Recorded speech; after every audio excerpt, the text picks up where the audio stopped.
آپ کا پوائنٹ آ گیا. احمد اویس صاحب, میں ایک تو چاہوں گی کہ آپ اس پہ کامنٹ کر دیں. آپ بریک پر جانے سے پہلے بھی بات کر رہے تھے جو تنخواہوں میں اضافہ ہوا ہے. دوسرا یہ کہ کے پی کے کا بجٹ جو اب آ رہا ہے تو کیا زراعت کے شعبے پر ٹیکس نہیں لگایا جائے گا اس بجٹ کے اندر؟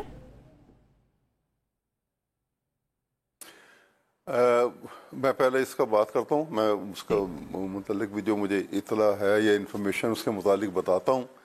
دیکھیے بات یہ ہے کہ میں اس کے جو یہ بات کر رہا تھا وہ بنیادی طور پہ میرا مقصد کہنے کا یہ تھا کہ یہ تنخواہیں مثلاً آپ کا میں موٹی مثال دیتا ہوں. پاکستان کی انڈیا کی 2-3 دفعہ جنگ, 65 کی جنگ ہوئی, 47 تو بہت پہلے کی تھی, 65 کی جنگ ہوئی, 71 کی جنگ ہوئی, پھر اس کے بعد پھر جب بھی جنگ ہوئی آپ کے ریکارڈ کے اوپر یہ بات ہوگی کہ پاکستان کے تمام تنخواہ دار سول ملٹری جتنے بھی ملازمین کسی بڑی کیپیسٹی سے لے کے وہ چھوٹے ڈاؤن دی لائن 1 مہینے کی تنخواہ انہوں نے ڈیفنس بجٹ کو دے دی ان حالات کے پیش نظر. ٹھیک ہے.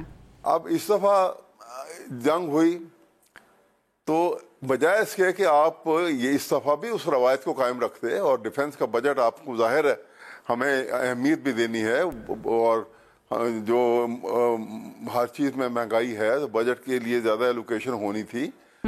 کیا کہ پرائم منسٹر نے 140% رائٹ ایٹ دی ٹائم کہ جس وقت وہ یہ جنگ کے فوراً بعد کی بات بتا رہا ہوں آپ کو, 140% بجٹ جو ہے وہ ایلوکیشن آف فنڈ جو تھا جو کیبنٹ ممبرز کی تنخواہوں کا وہ بڑھا دیا.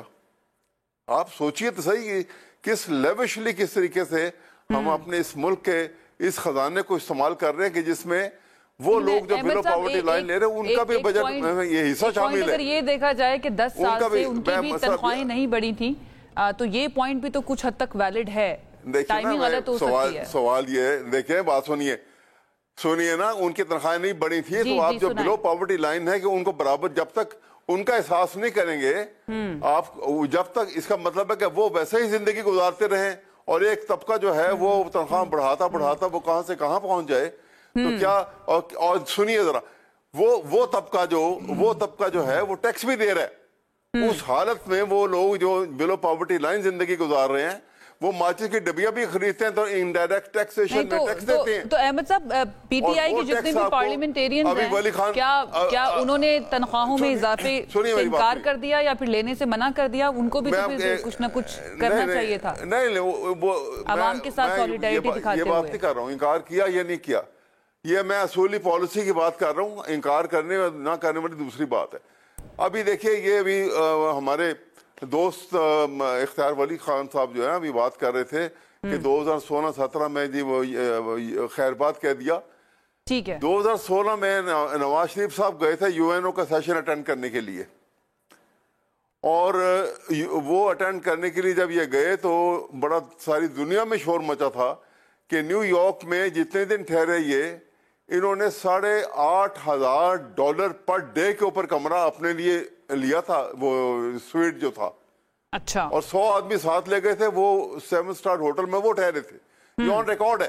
میں بتا رہا ہوں کہ صرف کہنے کی بات یہ ہے کہ آپ اس کو نمائندہ حکومت کیسے کہیں گے کہ وہ ان غریبوں لوگوں کا جو بلو پاورٹی لائن زندگی گزارے ہیں ٹیکس کا پیسہ ان کا بھی آ رہا ہے نیشنل ایکسچیکر میں سے وہ پیسہ ایسے ہی استعمال کیا جا رہا ہے. تھوڑا کے پی کے بجٹ کے اوپر آ جائیے نا کہ کیا زراعت کے اوپر ٹیکس لگ رہا ہے یا نہیں لگ رہا وہاں پر. آپ تھوڑی دیر پہلے بات کر رہے تھے کہ کسانوں کے ساتھ بہت برا کیا گیا ہے یا زرعی شعبہ جو ہے بالکل بیٹھ گیا ہے, اس کے بارے میں ذرا بتائیے.